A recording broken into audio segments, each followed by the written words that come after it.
Welcome to the next to last program of this year's year 36 of our World War II roundtables, and thank you for coming.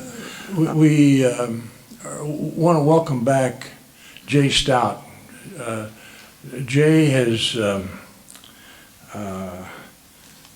he likes to brag he's a hotshot jet guy, you know. But Jay is graduated from Purdue. He's an Indiana native.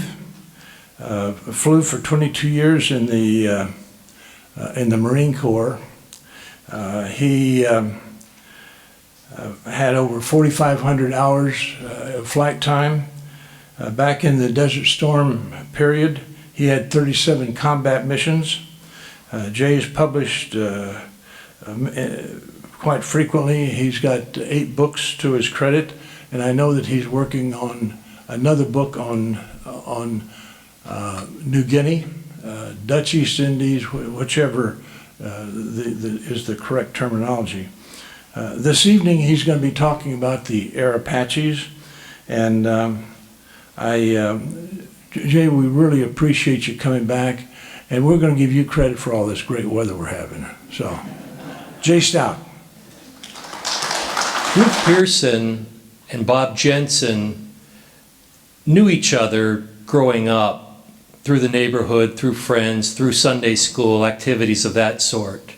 But it wasn't until after the United States entered World War II that they started dating seriously. Bob appreciated the beautiful, intelligent young woman that Ruth was turning out to be, and Ruth appreciated Bob. She liked the way he looked in his Army Air Force's uniform.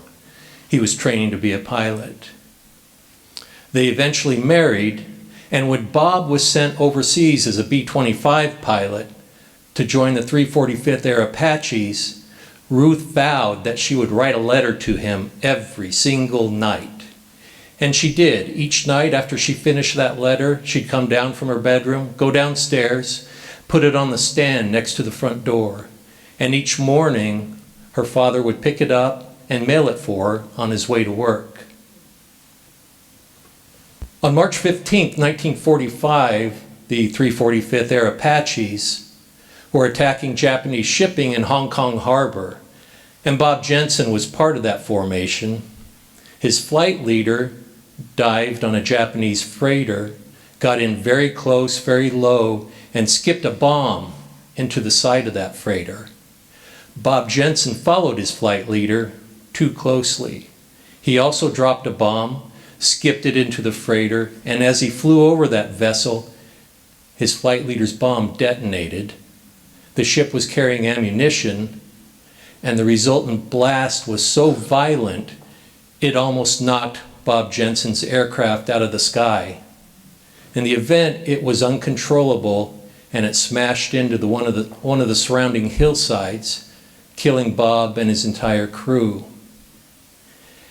10 days later, Ruth Jensen remembered. A policeman came to our door. When my mother and I asked why the officer was there, my dad made up some excuse as to the reason. I went to bed and wrote my nightly letter. In the morning, my father picked it up as usual. But he cried and he handed it to my mother and said, "Bob will never receive this." He showed her the telegram the policeman had given him the night before. They came up to me as I was still in bed. My 20-year-old life came to a sudden crash. But I thank God that a part of Bob was alive. Little Bobby Jensen Jr. was born on May 17, 1945. Almost 750 men of the 345th Air Apaches were killed during World War II, and you can imagine that some awful version of Ruth's story took place in thousands of houses across the country just from that bomb group alone. Again, my name's Jay Stout. I'm very happy to be here. Thank you again for inviting me back, and thank you for spending some of your time, investing some of your time to learn a little bit more about this air group. Now, the 345th Air Apaches I mentioned flew B-25s, and the B-25 had an ugly start, and I mean literally. 1936, the Army Air Corps was looking for a medium bomber. They held a competition, and North American Aircraft's entry was the NA-39, the XB-21. Its chief competition was the equally ugly Douglas B-18. North American lost out mostly because their aircraft cost about twice as much as this ugly aircraft. 2 years later, the Army Air Corps is looking for another medium bomber. North American has another entrant, the NA-40, and you can see it's starting to look a little bit like the B-25. You can see those vertical stabilizers in the back. The wing, it's kind of high mounted. You've got the glazed nose. It's starting to look like a B-25 a little bit. Its opponent was again another Douglas aircraft. It was the DB-7, which later became famous as the Army's A-20 Havoc. And in fact, this aircraft won, but served alongside the B-25 in many theaters of war. Finally, 1939. North American's engineers and developers certainly did not like losing those competitions earlier, but they derived some experience, some lessons learned. When the Army Air Corps came by in 1939, realizing that the United States was tilting into this world war, they were interested in getting as many good aircraft as possible. And they took a look at what North American had on the drawing board, and it was what became eventually the B-25. They were very impressed and ordered a number of those aircraft and continued to order them throughout the war. B-25 turned out to be a great aircraft. It was very rugged, it was very reliable, it was very easy to fly, it was fairly well protected, it was reasonably fast, could go a long way, could carry a lot of bombs. Most importantly, it was readily modifiable. It could accept modifications and little innovations very, very well, and did so throughout the entire war.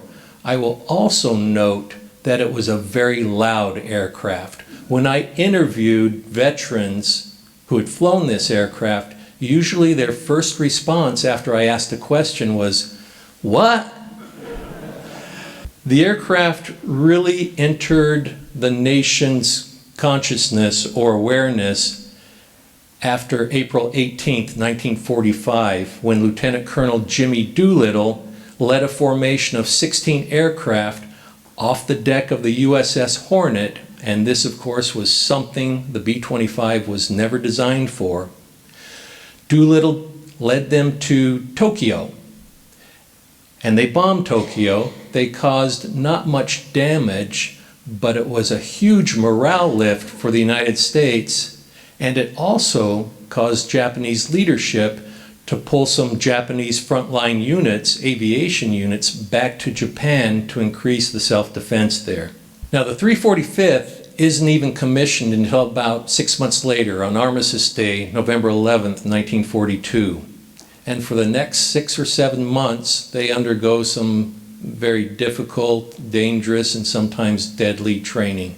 And because of time constraints, I'm going to make short shrift of that and just say that they trained very, very hard. End of May 1943, they start moving westward. They had performed most of their training in South Carolina, but by late May of 1943, they are in Hamilton Field, north of San Francisco. And it's easy to say, and then they flew across the Pacific and ended up in Australia and then Port Moresby, New Guinea. But that understates what actually happened. Remember, this is 1943. It was only 16 years earlier that Charles Lindbergh crossed the Atlantic from one continent, North America, to the other continent, Europe. And as long as Mr. Lindbergh flew east, he didn't have much of a navigation challenge. He was going to hit Europe. That wasn't the case for these young men, and they ranged anywhere from 19 to their mid-20s. They were flying an aircraft that probably cost more than most of their hometowns, and they had primitive navigation instruments, aviation sextants, and not much training. They did have primitive direction finding equipment once they got close to their landing place, and if it was working, they could use it so long as the equipment on the place they were going was working. But ultimately, they made their way across, and you can see they were going to Australia via a series of very small islands, some of them not much more than little sand spits. And ultimately they did end up in Port Moresby, but not without losing 2 crews. Disappeared without a trace, and out of about 40 aircraft, that's a 5% loss rate. That is not insignificant. So they start combat operations in July of 1943. Their first combat loss takes place on July 13th, 1943. They go on a mission to the Japanese airfield at Salamaua. They bomb from medium altitude, and one of the aircraft flown by Alden Thompson is hit by heavy anti-aircraft fire, as are his 2 wingmen. But Thompson is hit the worst, and one of his wingmen pulls up close and sees the bombardier in the front fighting a fire. And he notices something else that's odd, and then he finally realizes that the eyeball of the bombardier had been blown from his socket, and yet he's still fighting that fire. The aircraft turned out not to be flyable. Thompson puts it down in the water. The water is rough that day. It breaks apart, sinks very rapidly, taking the life raft with it as well as the bombardier. One other crewman is injured so badly that his legs are nearly severed below the knees. Those men, without a life raft, swim towards the beach.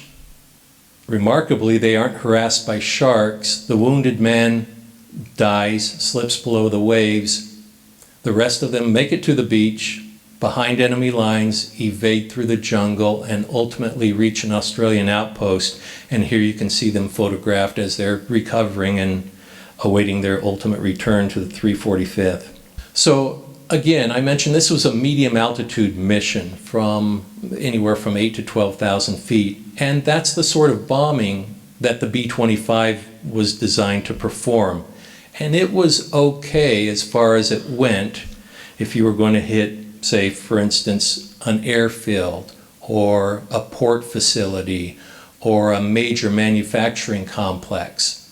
But the sorts of targets they needed to hit against the Japanese were pinpoint targets, individual aircraft, vessels at sea, supply depots, refueling points. And the B-25 from medium altitude just could not do it very well. This man, George C. Kinney, recognized that problem, as did much of his staff, and wanted something done about it. And fortunately, somebody had been doing something about it, something to convert the medium altitude bomber that the B-25 was into something much more lethal. And that man, George Kinney's chief innovator, was Paul Pappy Gunn. And this man was one part Methuselah, one part Paul Bunyan, Rube Goldberg with maybe a sprinkling of Superman. He was a retired Navy pilot, had been an enlisted pilot, flew fighters, flew dive bombers, retired after 21 years, went to the Philippines to help operate a small airline. When the Philippines were invaded, he helped the Army Air Corps. He flew ferry flights, he helped repair aircraft, actually flew a few missions, and became so indispensable to the Army Air Corps that Kinney had him commissioned, this retired Navy chief petty officer, had him commissioned as a captain in the United States Army Air Forces, and eventually he rose to the rank of colonel. He was very mechanically inclined. He is what we would have called a tinkerer. And he tinkered with a number of aircraft, the A-20, which I mentioned earlier, and especially the B-25. He did away with the bombardier's compartment, all that glass, stuffed 450 caliber machine guns in the nose, scabbed 2 more to each side of the aircraft below the cockpit, such that now that pilot had, and I'm a Marine, let me do the math by myself, 4, 6, 8 forward-firing machine guns.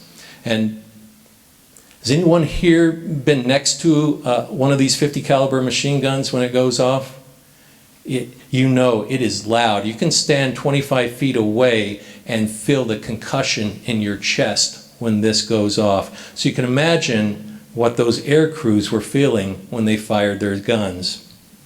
This modification became so successful that it was incorporated into the factory, such that the factory put 8 of these in the nose and kept the other 4 below the cockpit. And if the top turret was turned around, then you had 14 of these guns, which was actually very, very devastating. And now, instead of flying at medium altitude, our B-25s were flying at 50, 100, 200 feet and hitting individual Japanese airplanes as they sat on the airfield, and troops in the open, and buildings, and whatever else needed shredding. This could do it. But even more importantly, at least in Kenny's mind, was the need to kill Japanese shipping. That's how the Japanese were resupplying their troops and bringing more troops onto the island. Now, up to this point, they had tried skip bombing. This was a tactic or technique whereby bombers, including B-17s, B-25s, A-20s, would fly very low directly at a Japanese ship. As they got in close, they would release the bomb would skip across the water and then slam into these ships and either penetrate and blow up, or drop a few feet, sink a few feet, and blow up, which sometimes broke the keel of these ships. What was very, very dangerous, because as the aircraft approached these ships, they were within range of the big anti-aircraft guns, the small anti-aircraft guns, machine gun fire, sticks and stones, Japanese sailors shouting hurtful words. It was a very, very bad place to be.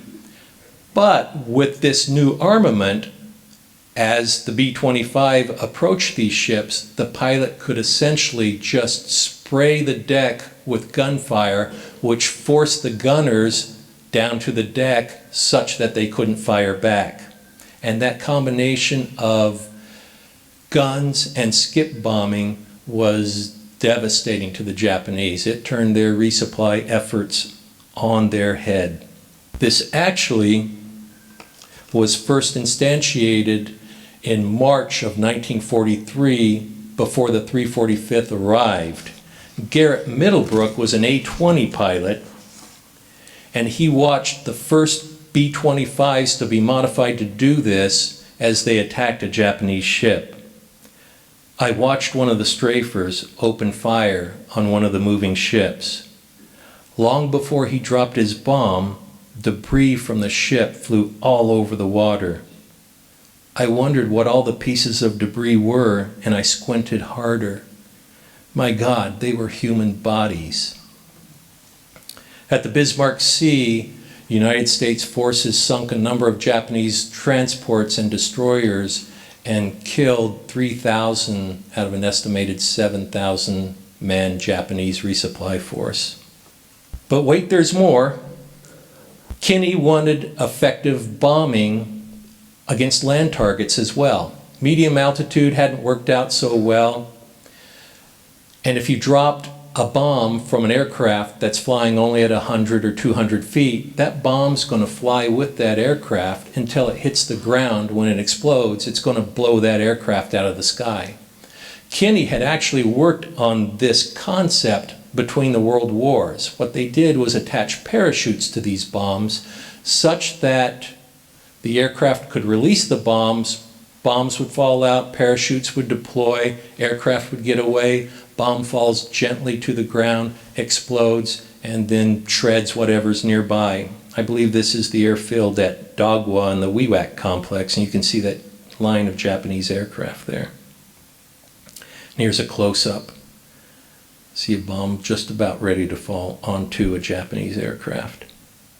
It was a dangerous place to be for the reasons I mentioned earlier, within the range of just about every Japanese type of gun and Japanese fighters.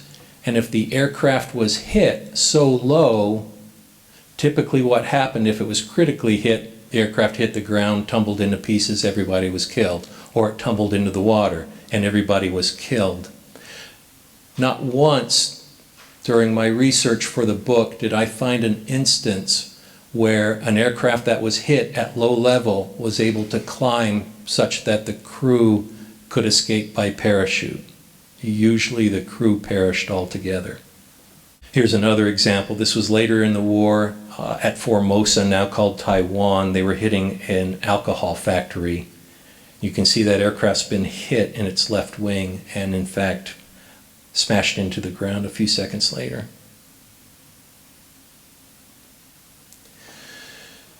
Before I describe this next vignette, I'd like to set some context. We can talk all day about the horrible atrocities the Germans committed during World War II, and they were manifest, they were grotesque, they were virtually inhuman. But the Japanese were not minor leaguers in the atrocity field. Many Allied flyers, after they'd been captured, were brutally executed. Some of them were even ritualistically eaten. You can say what you want about the Germans, but at least they didn't eat their POWs. Word of this, of course, got back to Allied flyers, and the consensus was, among many of them, was that they would kill the Japanese whenever and wherever they found them, regardless of the circumstances. Now, in February of 1944, the Air Apaches found this corvette, and if you look closely, you can see a little Japanese sailor hiding behind the gun turret there. The 345th caught this Japanese corvette and a fuel tanker off the coast of New Ireland, and they attacked it. They attacked both ships and sunk them, and watched as the Japanese abandoned those ships. Carl Cessna turned his guns against the Japanese in the water. The squadron recorded the effects of his grisly work. He expended almost all of his ammunition in this strafing and reported that practically all of the Japs were killed. Very few reached shore, and those that did seemed barely able to walk. The report additionally noted, when he and the others first started strafing, many of the Nips were seen thrashing about in the water with their arms and legs, but after they finished, all remained motionless, and the sea was colored with blood. It was additionally observed that life vests prevented the Japanese bodies from sinking. The scene the 345th's crews left behind was a grim one. A great raft of enemy bodies and pieces of enemy bodies and pieces of enemy flesh rose and fell on the same blood-red swells that lifted and dropped the burning corvette they had so recently crewed. And this is that scene. You can see both the ships burning, and if you look closely, there's a submarine under that smoke plume. And it's very, very interesting to me. I'm sure there's something psychological that would make it an interesting study, but not one of the men in all those crews reported seeing this Japanese submarine. It went totally unnoticed until a day or two later when they developed these post-mission photographs. And here's another example from later in the war. This was a destroyer escort that's been sunk, and you can see Japanese sailors clinging to the hulls and floating in the water. So the United States put 16 million men in uniform during World War II. And you consider that the population was about 139 million at that time. In comparison, we're a nation of almost 340 million, and we've got 1 million in uniform now. It was a massive effort, and they didn't have computers. They did it via stubby pencil, old-fashioned clerking, typewriters, carbon paper, and it was not always efficient. In fact, if waste and fraud and abuse was not common, it was not uncommon either. Now, James Barras was trained as an aircraft radio operator. That means he sat in the big aircraft and operated the radios. And after training, he and a number of other aircraft radio operators were sent to Port Moresby. Well, the authorities there either didn't care or didn't pay attention or had no idea what to do with these newly trained radio operators, and they parceled them off piecemeal, off to kitchen, KP duty, off on working parties, off to various shops and offices. And of course, these men were really unhappy about that. They'd been trained, they were ready to go in combat and anxious to do so. Well, one of them was stuck in the message center, and he came across a message from the 345th Bomb Group that said they needed a dozen trained aircraft radio operators. And he didn't pass that message up the chain of command. He folded it up, put it in his pocket, told his buddy who was working in the administration shop, hey, type up 12 bogus sets of orders. We'll get our buddies and we'll go with the 345th. And that's exactly what happened. On the appointed day, 12 fellas, including James Barras, lined up. Here came the 345th B-25. They handed their orders and became the newest Air Apaches. Barras was scheduled for a check ride a few days later to verify that he knew how to operate an airborne radio set. Now, he had gone through training, but in different aircraft. He literally had never seen a B-25 until it arrived that day. He met with the pilot and co-pilot and rode on a truck from the billeting area to the airfield. He watched the other two men climb into the cockpit at the front of the aircraft and then looked for a way into the rear of the aircraft. I looked around for a handle or a hook or a knob or a wire or a hole or something, anything that would let me into that plane. He had no success and, mortally embarrassed, went forward and banged on the nose of the aircraft. Disgust, total disgust was on the co-pilot's face as he climbed down and very slowly explained that if I pushed on this gadget, the rear hatch would open. What could I do? I thanked him and climbed aboard.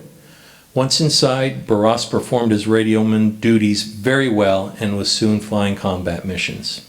So when we think of aviation during World War II and the big bomb groups and the fighter groups and the transport groups, we tend to think of the pilots and the gunners and the navigators and the bombardiers and the flying people.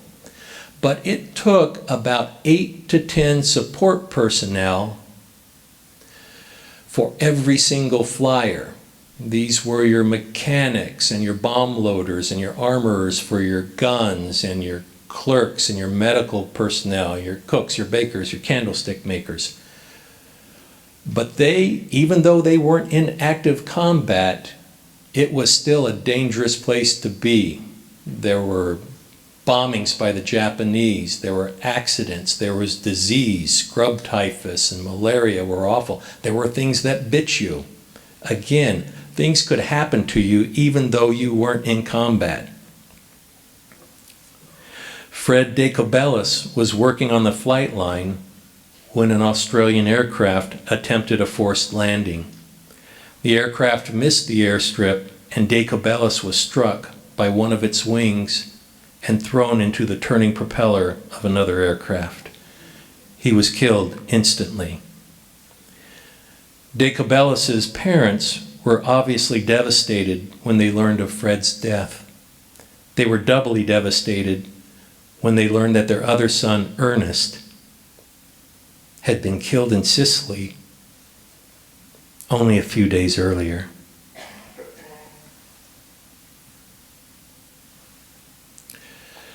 Now the 345th started out in New Guinea, and if you picked the worst place in the world to fight a war, New Guinea would certainly be in the top 3. It was very heavily jungled, mountainous, rugged valleys, violent weather, rainstorms. I mentioned the disease and things that could bite you.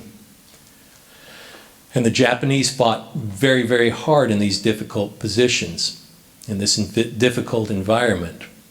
Yet the 345th moved with the army. They moved 8 different times during the war, across New Guinea, into the Philippines, and ultimately Okinawa. And the Japanese weren't always completely gone when they arrived. Even though enemy troops still skulked about the island, this was at Biak, just off the coast of New Guinea, the threat wasn't enough to dissuade the 345th's men from exploring. Ben Miller remembered. Partway up the hill was a large post with a Japanese officer tied to it. He wore breeches and boots, but no shirt. We figured that perhaps maybe he had wanted to give up and was tied to the post and executed because the top of his head was blown off. We called him Willie. Near him were several dozen women in a circle, totally undressed and decomposing in the tropical heat.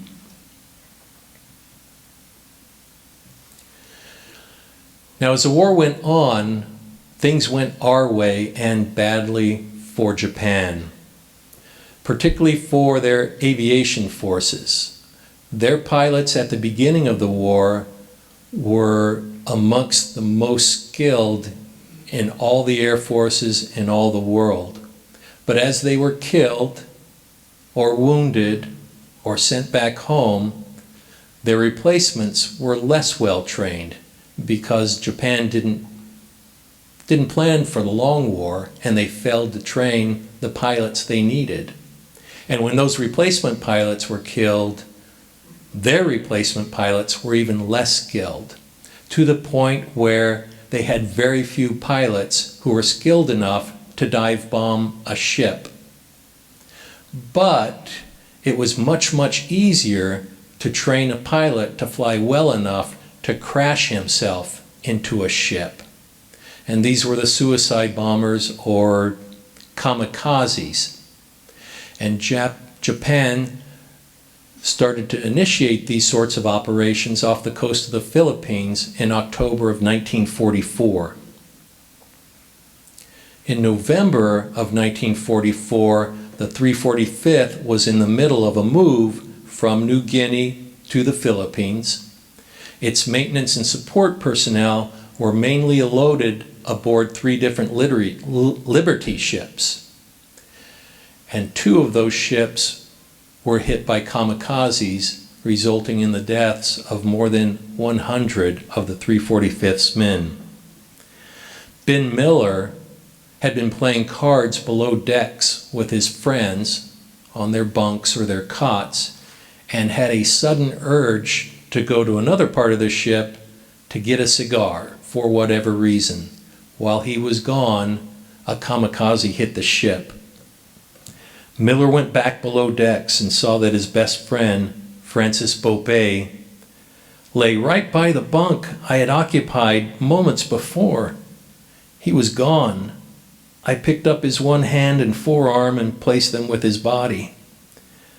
Miller went topside once more and recognized a big wounded man as one of the group's mechanics. He asked me for a drink of water, but before I could do it, he quit breathing. His one arm was ripped from his chest, and we could see his heart beating and his lungs. Everything in his chest looked as though it was in a clear plastic sack. I love dogs. You love dogs. The men of the Air Apaches love dogs. But war was not a great place for dogs. Still, a lot of the men took dogs from the States overseas. One crew, John Loisel's crew, adopted a puppy they bought from a pet shop in San Francisco, took him overseas. He flew on a lot of missions with them, was a favorite around camp, and Obviously, the crew were very much in love with this dog. When Loisel finished his combat missions, his tour was over, he boarded a ship to go home. Loisel was determined to keep his faithful friend with him. The two had endured much together. Accordingly, when he boarded the ship, this dog, his name was Ramses, or Ram for short. Ramses was tucked into his duffel bag. Alas, someone turned me in and I was called up to the bridge where the captain informed me that I could not keep the dog. Ramses was put on a launch headed back to shore. When I last saw him, Loisel said, Ram was in the rear of the boat looking back at me as if to say, what do I do now? I have no idea what happened to him. James Barras recalled another pet that one of the men adopted. It became his friend, and he decided one day to take it on a mission. He loaded it in and we all took off. Over the target, strafing, and with all the guns going, the dog decided he didn't like it there and simply jumped out the window. Air Apaches, where'd the name come from? Well, until March of 1944, so for a long time, the unit went without any kind of nickname or logo.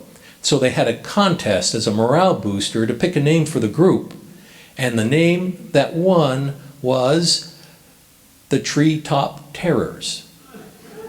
And, people thought, well, it's applicable. We fly at treetop level and we terrorize the Japanese, but the name, it didn't roll off the tongue and people didn't embrace it. And so they decided to have another contest for a new name. And an entry was submitted by a Native American. Should call themselves the Air Apaches, because the Apaches were a vicious and violent tribe, and they were invisible until they attacked. And the men thought, that's exactly us. And that's the entry that won, and that's the name they used until they were ultimately decommissioned. The war eventually ended, and of course, we won. Everybody went home, but nobody went home the same. They were different people. They had grown. They were years older. They had endured things that nobody back home would understand. Not friends, not family. They could never be the same. They suffered from what we would call today PTSD. They called it anxiety or different sorts of medical terms. And they treated the men for it. James Barras, who we talked about earlier, was hospitalized for well over a month as he recovered. And this from Joseph Solomon. It was great to be home. In the service, we talked about what we were going to do when we returned. We made so many imaginary plans. But the reality of life overcame many of the newly returned men. About a week after my return, said Solomon, I started to get restless. The euphoria had lasted only about a week.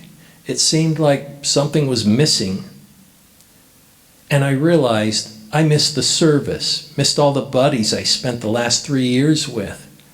Even missed the tents, the outdoor living, and the army chow. Now, where were those dreams that we'd had back in New Guinea and the Philippines? But young men are resilient, and Solomon sorted himself back into the peacetime world. As time passed, I adjusted, as most of us did. I found that a part of that adjustment was to make memories of the war and my time in the Southwest Pacific just a part of my new life. Many Air Apache men, however, were never able to reconcile themselves to their wartime experiences. Once home, they did whatever they could to forget the war and to leave that time and everything associated with it behind. To the end of their days, they declined all contact with their former comrades. And I mentioned James Barras and his anxiety. One day he was driving with his new bride in his uniform through a very violent rainstorm, and the car had a flat. I got out to change it in the pouring rain and was about to jack up the car when another car stopped and a man climbed out saying, Get back in the car. You've done enough for us. I'll do this for you. I had my uniform on with the ribbons and wings so he could see I'd been overseas. What a wonderful thing for him to do. I have often wondered about him.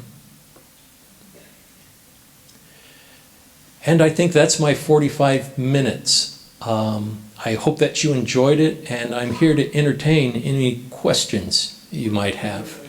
Okay.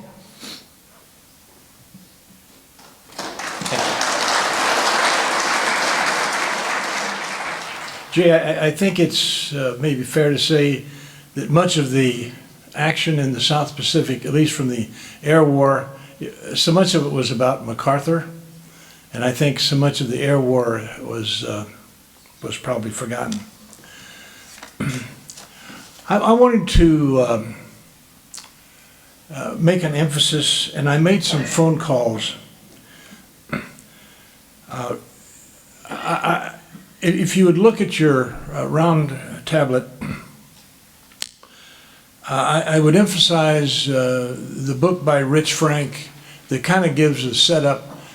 He was here about 3 years ago, but Rich Frank's book, The Tower of Skulls, really sets up what happened in the Pacific from the beginning of the 20th century to Pearl Harbor. And I know he's got another book in process. I need to follow up on the status of that. The book below that is by a gentleman by the name of James Campbell. The book was The Ghost Mountain Boys.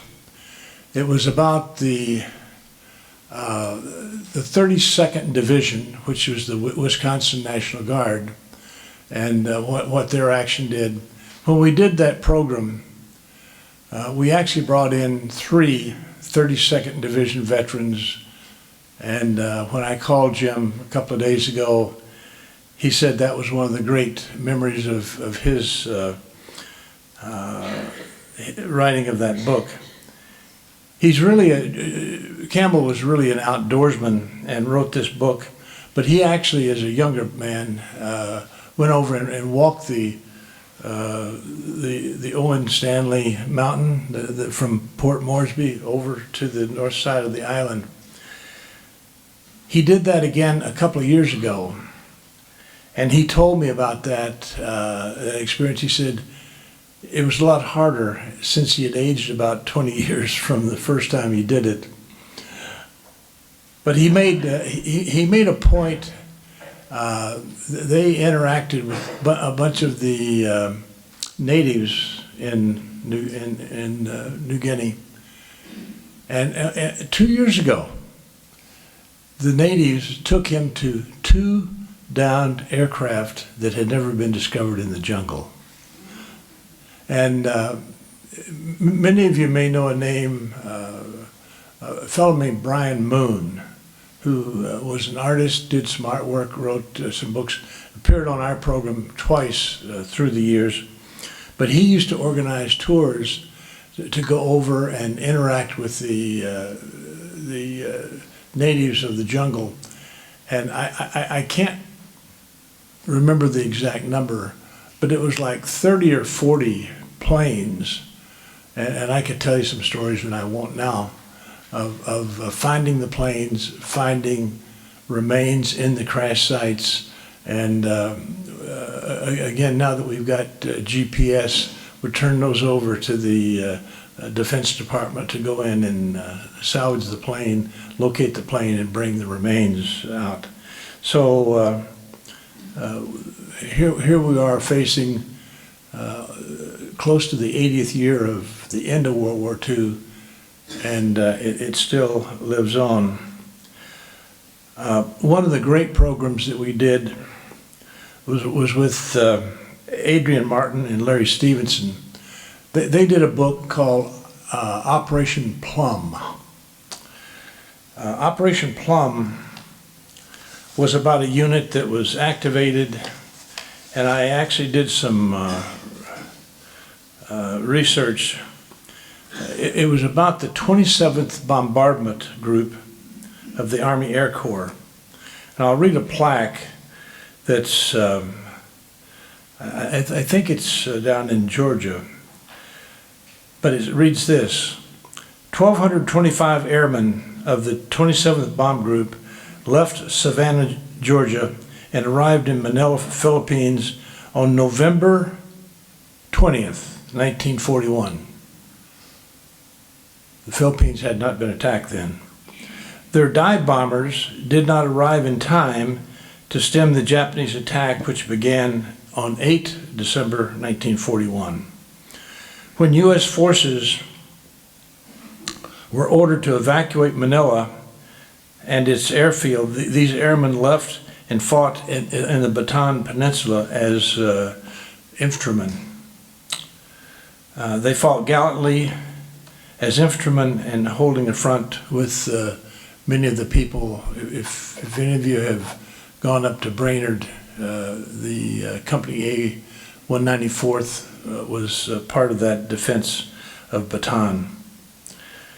Those who survived the bitter battle were ordered to surrender 9 April 42, 81 years ago yesterday.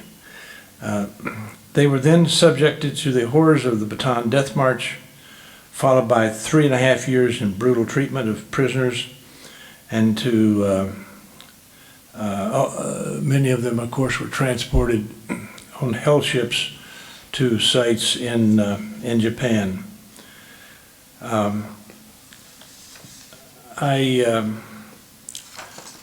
The one thing that was interesting about that program that we did with Adrian and Larry, we actually found one of the pilots who lived out on Lake Minnetonka, Colonel West, and he talked about flying those. The thing that was unique about the 27th Bombardment Group, they took many of the pilots and they actually evacuated them in 5 submarines down to Australia.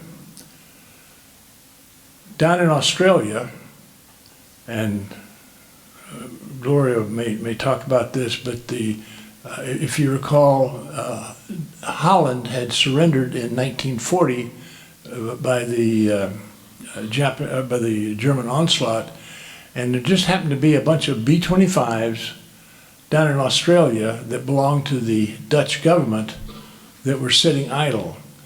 So this 27th Bombardment Group, which had been flying dive bombers, jerry-rigged the B-25s down there and actually flew a mission against a Japanese target a week before the Doolittle raid on Tokyo.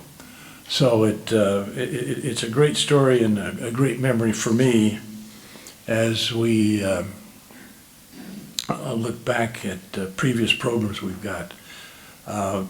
Joe and I spent a lot of time putting together that reading list, and we will always continue to do that for people interested in that topic. The next part of our program is a human program, although some of the stories that Jay told were pretty human. With it's not just about the planes and the bombs; it's about the people. And Jay, that was a great part of your presentation. Gloria Van Dimtratz. God, hard to say. Has published 4 nonfiction books. One of them is Darkness in Paradise, and she will be in the lobby following the presentation this evening, signing and answering any questions. She is married to a Dutch native, Ono, and she's going to talk about Ono's experience. Ono's family was in what was then the Dutch East Indies, and his family was captured. She's going to tell the experience of the family in the occupied area of the Dutch East Indies, occupied, and the treatment that they received as a family by the Japanese captors. Gloria, welcome to the stand here. As early as the 14th and 15th centuries, explorers from different nations traversed the world in search of new territories for trading purposes. Trading companies in the Netherlands focused their attentions primarily on the Far East. Southeast of Malaysia, west of the nation of Papua New Guinea, northwest of Australia, and bordered by the Indian Ocean in the west, the Pacific in the east, they discovered an enormous tropical paradise of islands. It was the world's largest archipelagic collection of isles, consisting of more than 18,000 islands. We don't think about them being that large. 18,000 islands, many of them not habitable, but they were rich in oil, tin, and spices of every imaginable kind. The region also was an important trade route to China, thriving in trade of spices. Initially, the Dutch traders settled only on Java, the most densely populated island. Over the centuries, they increased their influence, establishing an army through the VOC company's security forces and gradually placing the whole archipelago under its authority. They called the new colony the Dutch East Indies. They fought off many other countries that wanted them, but they had an amazing nautical force, and they were able to keep it. Both of Anno van Demeltraat, and maybe you should stand, Anno, so they see you here. Both of his grandfathers, one Dutch,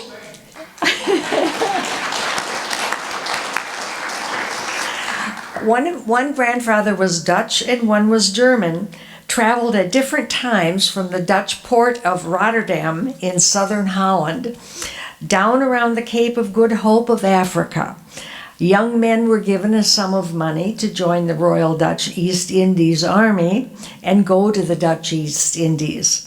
It was an exciting way to support themselves and to see the world, sort of like joining the Foreign Legion. We used to talk about with that when we were young. The Dutch competed with French, Spanish, English, and more, but the Dutch prevailed and basically ruled the Dutch East Indies for about 200 years with their private companies of the VOC and the HVA. Japan and another world was looking forward, and they invaded Korea in 1910, annexing the country for the next 35 years as a colony. They needed fighters, and thousands of Korean men were eventually conscripted as Japanese soldiers throughout World War II. I think many of us didn't realize that. Japan then joined Germany and Italy in the Second World War in September 1940. Japan then began an assault on Singapore, which was an anchor for operations of what they called the American, British, Dutch, Australian Command, called ABDACOM. Singapore was considered an impregnable fortress.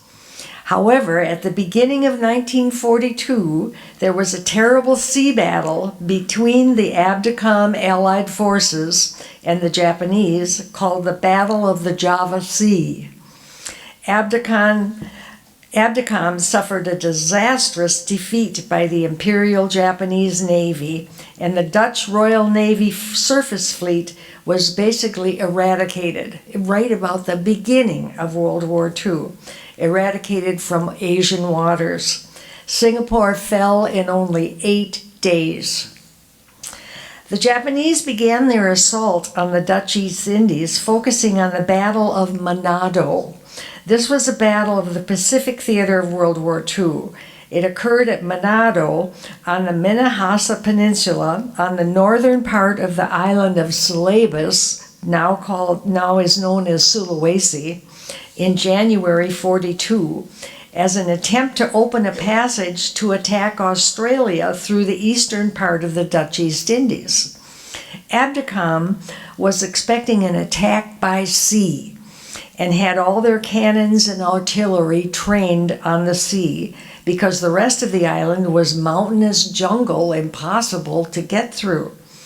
However, this was the battle where Japanese paratroopers parachuted down carrying foldable wooden bicycles and very small tanks.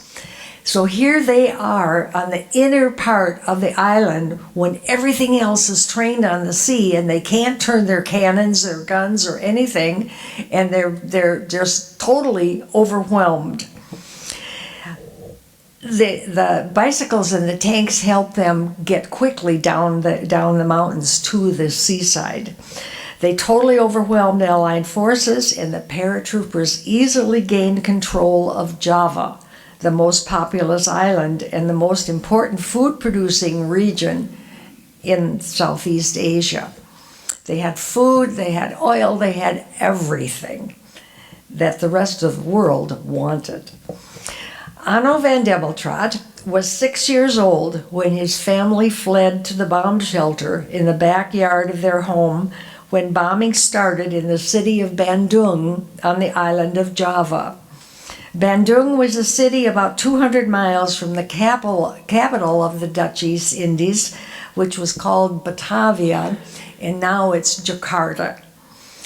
The Japanese fired on the Dutch East Indies Air Force's highly secret planes, which had been put together in Bandung in the middle of the night and stored in shacks along a normal city street that would serve as a runway. Before Allied pilots could launch a single plane, all of them were devastated.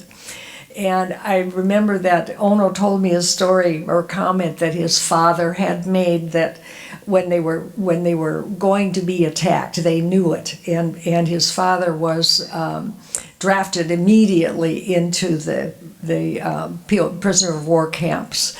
And he said, this will never last long. They can't fly with their planes that are made of paper and balsa wood. Was that it? Yeah, paper and balsa wood. This surprise attack caused all available men in the area to be drafted into service, including Ono's father, Fritz van Demeltraat. He had to report immediately to army officials and was very quickly taken away to a detention camp after the surrender of the Dutch. Eventually, Fritz was moved to several of the other camps, including one on Sumatra, where the famous Olympic runner pilot Louis Zamperini, from the book and movie Unbroken, which many of us have seen and read, hands, right? A lot of us have read that, and the terrible, terrible conditions in that camp. Well, we found out later, when I was writing the book, I met a man online from Seattle, Washington, and he said that he had Fritz van Demeltraat's military record, which no one in the family even knew about. And he emailed me or sent that through email. So we've got all those records, and we realized he was in that same camp, and no one had realized it. Conditions were unbelievably cruel and inhumane in the Japanese camps. Meanwhile, Anno's mother, Erna, was left with Anno and his 3-year-older brother, Hubert, with no home and no money. After the invasion of the shock troops, when the Japanese occupation began, all people except the natives had to be registered and state their nationality. People were given a number between 1 and 10, which determined when they were supposed to report to a civilian prison camp. When their number came up, a summons was sent to their household, and they had to take 1 suitcase and 1 mattress and report to the camp. Anyone full Dutch, English, or American had to report immediately. From there, it went to higher numbers depending on how far removed you were from being a native. Ono's mother was native Javanese and considered an Asian ally. Her father was German, but she was married to a Dutchman who was drafted into the Dutch East Indies Army, so the number their little family got was 7. In fact, because of mail snafus, their number 7 never came up until August 1945, 3 weeks after the atom bomb was dropped. About the atom bomb. It definitely saved my husband's life and those of millions of others. I read from Darkness in Paradise from page 43. I can only imagine the mental agonies suffered by the people who made the decision to drop the bomb and the ones who did the deed. The atom bomb was dropped on Hiroshima, Japan on August 6, 1945, and on Nagasaki on August 9, 1945. Yes, there were lives lost by the extreme reaction, but the lives saved were countless. Upon their defeat in the war after the bombings, a fire was set in Japanese Imperial Army headquarters in Taiwan to deliberately destroy evidence that might incriminate them. Some documents survived the fire, and they have remained classified until the year 2000, when some documents were declassified and made public. 2 of the surviving documents pertain directly to Philippine and Dutch East Indies detainees. One document, number 2697, certified as Exhibit J in document number 2687, is the order telling guards to flee to avoid prosecution for war crimes. This order was made on August 20, 1945, 5 days after the surrender, and was made because of severe mistreatment of POWs and civilian prisoners, despite the 1929 Geneva Convention agreement. The Japanese knew they would be punished for their severe and inhumane treatment of prisoners, and they were taking this cowardly way out of being held responsible for their despicable treatment of prisoners. The second document, number 2701, certified as Exhibit O in document number 2687, is bone-chilling in its blunt wording about final disposition of all prisoners. This kill all prisoners decree was made on August 8, 1944, a full year before the atom bomb was deployed. The killing of all POWs and civilian internees was to start in September 1945. The document was posted and seen by POWs throughout the Philippines, Dutch East Indies, and other Asian POW camps. The original Kill All Prisoners order is now in U.S. National Archives in Washington, D.C. A partial English translation appears in Darkness in Paradise, plus on page 46, a photograph of the document written in Japanese is posted. It truly is bone-chilling. That too was sent to me by the man in Washington State. Going back to the time of the first bombing and the surrender of the people of the Dutch East Indies, what was it like living outside of the civilian camps, and how did families survive? First, all businesses, including banks, were confiscated by the Japanese. Ono's father owned a motor vehicle and motorcycle agency and was the distributor for BMW products. He was also a motorcycle racer with quite a following. They lost everything within days of Fritz's departure for the camps. Ono's family home was behind the motorcycle shop. The business and home were taken, and they lived in rented rooms in Bandung throughout the war. Ono's mother had severe asthma, which no one knew much about at that time, and she spent many weeks in the hospital with breathing problems. Ono and Hubert spent many nights with friends before their mother's older sister, known as Tante Marie, and their brother, Ben, who had been with the city police department and was single, invited them to live together. Tante means aunt, and is uncle. They stayed together but moved many times, and others lived with them also throughout the war.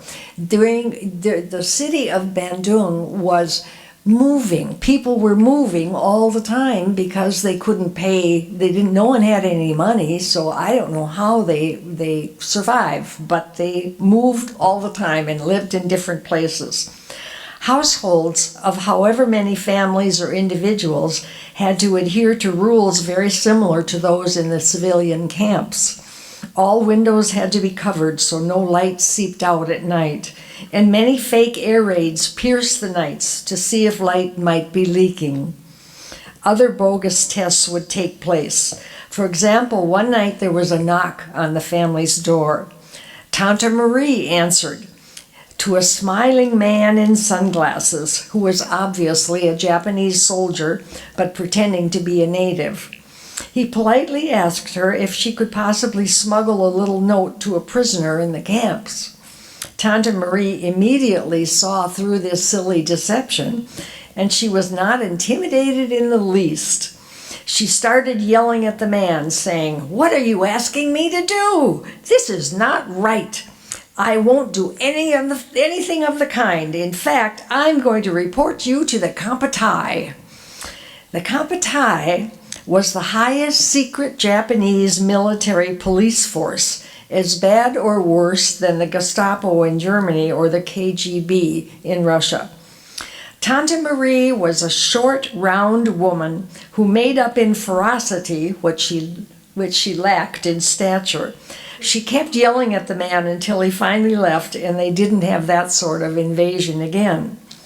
However, Japanese guards came to people's homes without warning.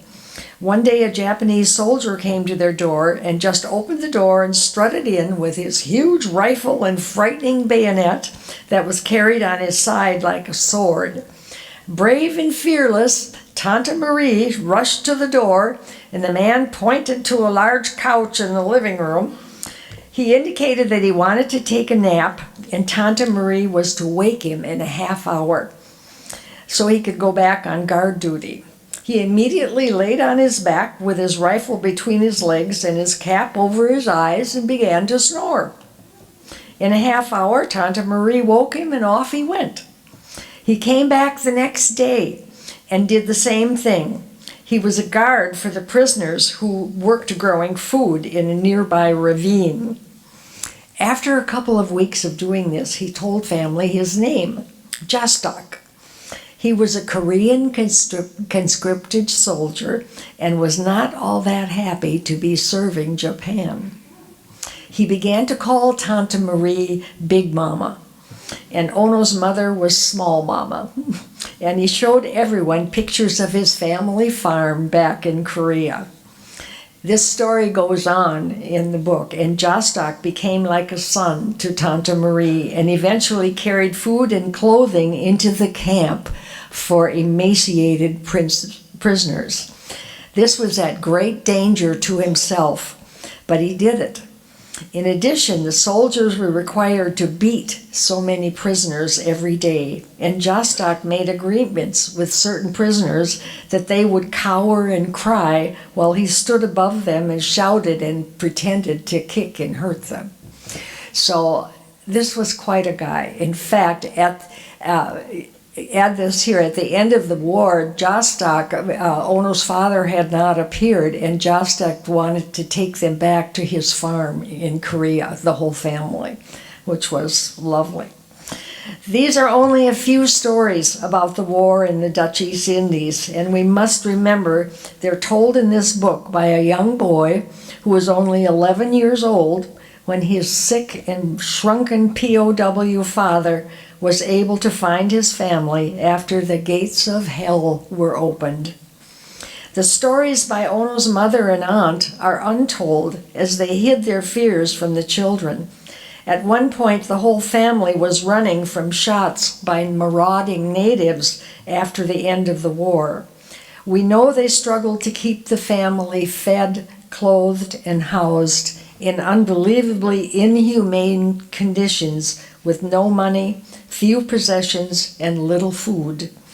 They all faced dire circumstances throughout the war, but were still able to find humor in tiny increments that encouraged all of them.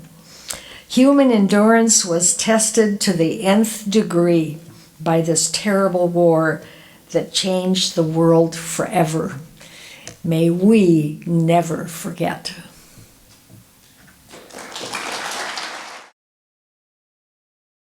This is a side that both a military side and a personal side that is probably untold too many times. Do we have any questions? Actually, I have one for Jay. There was a point where did they put small cannons in the nose of the B-25s? Yes. Can you hear me? Yeah. In fact, they did experiment. This was another of Pappy Gunn's projects. They put a 75 millimeter tank cannon in the nose of the B-25. They had problems with it. It essentially shook the aircraft apart after many missions. Also, it took the place of the co-pilot. There wasn't enough room to have a pilot and a co-pilot, and they had to carry somebody who was essentially nothing more than a cannon loader. It was not easy to use. The rate of fire was very slow, and after about 6 months of use or so, they pulled the cannons out and reconfigured the aircraft with machine guns. It was interesting. It looked cool. When the shells hit a vessel, it was effective, but it was hard to aim. But in reality, in practice, it just did not work out. I'm wondering how that the bicycles and the small tanks that were parachuted down when they were trying to get to Java in Celebes, what kind of little tanks those were, because that helped them get around the mountain, get down the mountain and through the jungles to get to the seaports.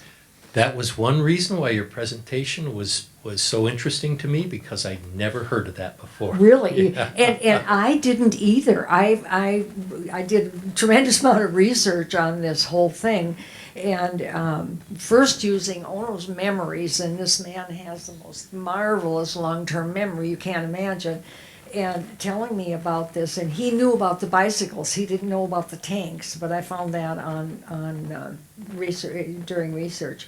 Okay. So I'd like to see some pictures of them. I'm going to do that. That's a good job for me to do now.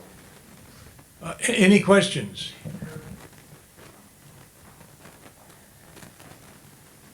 I have a question for Jay. The skipping bombs compared to the British with their bouncing bombs for the dam busters. It seems like the same idea, but there were two competing theories, and can you elaborate a little bit on both of them? Yeah, I can't pretend to be an expert on the bombs that were used by the bombed up dam busters. To my recollection, they were cylindrical barrels, and they were designed to skip across the water and then sink to a certain depth such that the damage they caused would cause great structural damage to the dams, obviously, whereas the bombs used by the Air Apaches and other squadrons and units in the Pacific were simply regular general-purpose bombs that had not been modified in any way at all. They simply had their fuses set so that if they penetrated, there was enough time for the bomb to get inside the ship before it blew up, or if they didn't penetrate, there was enough time for the bomb to settle a little bit and cause damage underneath the waterline. There was recently a wonderful program on public television about those cylindrical bombs and the development. Don, did you see that? I'm familiar with the story, though, yes. Yeah. With regard to targeting, the Air Apaches obviously targeted ships. They targeted aircraft on airfields. Did they actually target any troop formations? The answer is yes, and not very successfully, because if they were sent after troops, the troops were typically dug in the jungle, and their positions had to be marked by other aircraft or by artillery shells with smoke indicators, such that the Air Apaches could see where they needed to drop their bombs, or sometimes strafe, but it was very difficult to do. Other questions? Jay, in the earlier meeting, you talked about the rate of fire of the 50 caliber machine guns. I think that probably would be helpful for this audience to understand how devastating they were. Yeah, as I mentioned before, those slugs were big. They were as big as my thumb. They traveled a couple thousand feet per second. It's a lot of mass moving very fast, and those guns had a rate of fire of anywhere from 8 to 10 rounds per second. So each second, 8 rounds times 14 guns, 80, 32, look at me go, 112 bullets per second. I don't think there's a word stronger than devastating. And of course, that has been carried over to the A-10 in today's Air Force. Are there any other uses of that technology in the aircraft of today? Jay? The classic machine cannon used aboard aircraft today is a 20 millimeter Gatling style gun, which I'll give an example. At a very, very high rate of fire, in the Hornet, F-18 Hornet, we carried 578 rounds, and those would be gone within 5 seconds of firing. So 100 rounds per second as that 6-barrel gun spun around. Completely different than the 50 caliber machine guns we're talking about aboard the Air Apaches. Other questions? I have a question from, and I'm sorry I really didn't get your name, the lady who was talking about Indonesia. I know there was a revolt against the Dutch after World War II. Was your husband's family forced to leave the country, or were they able to stay? Did you understand? I need the question repeated. Was your husband? Yeah, what was it? I think you need to talk about that page 77 in your book. Is what? Talk about page 77 and how Ono had to evacuate. Oh, where is that? Oh my, how they got evacuated from Java, from the town, oh my. There was a period at the end of the war called the Bersiap, which very few people know about, and it was a time when the natives were, they wanted to get all Europeans out of the area. They said, was that Asia? Asia was for Asians. Is that what they were saying? And Ono's family flew out in a B-25. It was a B-25 that had its guns and everything removed. There were holes in the side of the plane. There was no place to sit. It happened that Ono's father, who was very sick with malaria and other things and very starved and all, was able to get hold of a friend who could fly this B-25 and get them out of there because they were very close to being killed by the marauding natives. And they got there, the B-25 landed, and it's full of holes, no place to sit, nothing, and they grabbed whatever possessions they had, climbed into the plane, sat on toolboxes on the floor of the plane, and took off. And Anno said that he couldn't hear for 2 days after they finally landed. They flew to Jakarta, and it was about 200 miles. And he said we could see everything going by, the trees, with everything going by with the holes in the side of the plane. But they made it to Jakarta, and were hidden there by I didn't even know who. It was this military people, I think, that Fritz knew. And then they were able to finally get on a ship that was a troop ship. And there were a lot of, thousands of others on that same ship. We found the name, through the guy in Washington, we found the name of the ship and have a picture of it in the book, too. That was a regular troop ship. They had men divided on one side, women on the other, and somehow they made it and went to Holland. And they went to Holland to recover there. There's lots more about that, but it's in the book. Gloria, was it the natives or was it the Muslim religion that was pushing the Westerners out? There was both. Both the natives, the Java natives, and were all Muslim. They were all Muslim anyway, and Ono's grandmothers were Muslim also. In fact, one of them would never speak Dutch. She worked with the family, and she understood it perfectly, but she didn't speak it, right?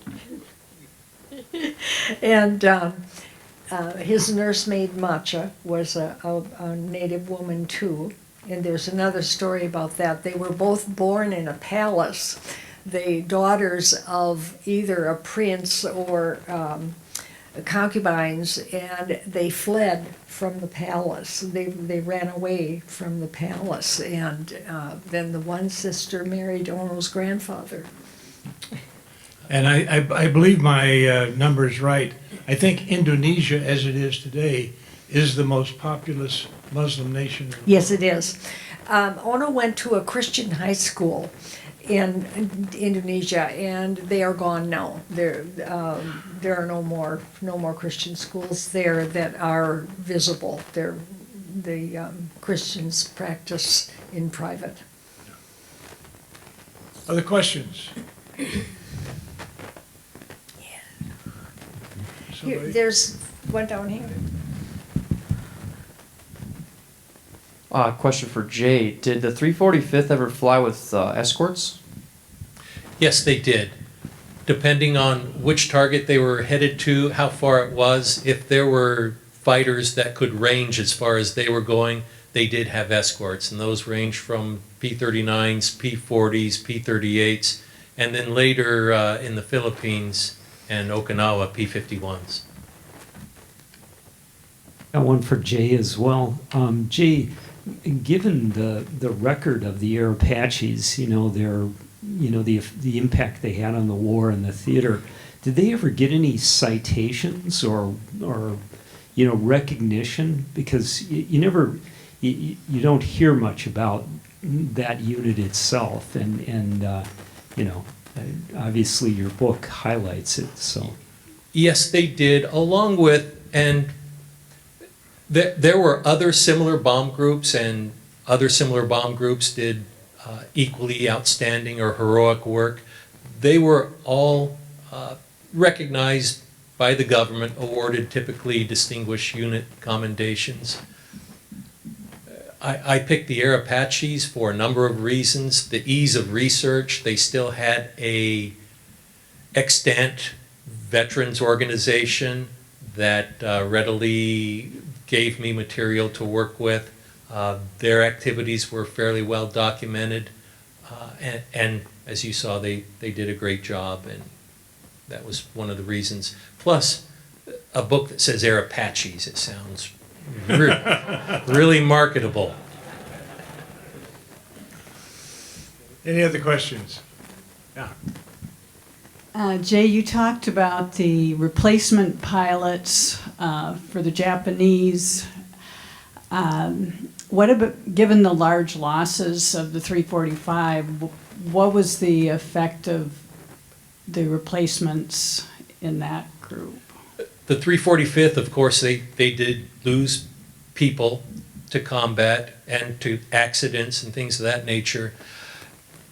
The United States aviation training machine, if you will, got better and better and better throughout the war, and the pilots that showed up as replacements were in truth better trained than the initial pilots that showed up. They simply needed to adapt to these weird things the Air Apaches were doing that wasn't taught back in the United States. So they almost had more pilots than they could use. Support for this program provided by viewers like you. Thank you.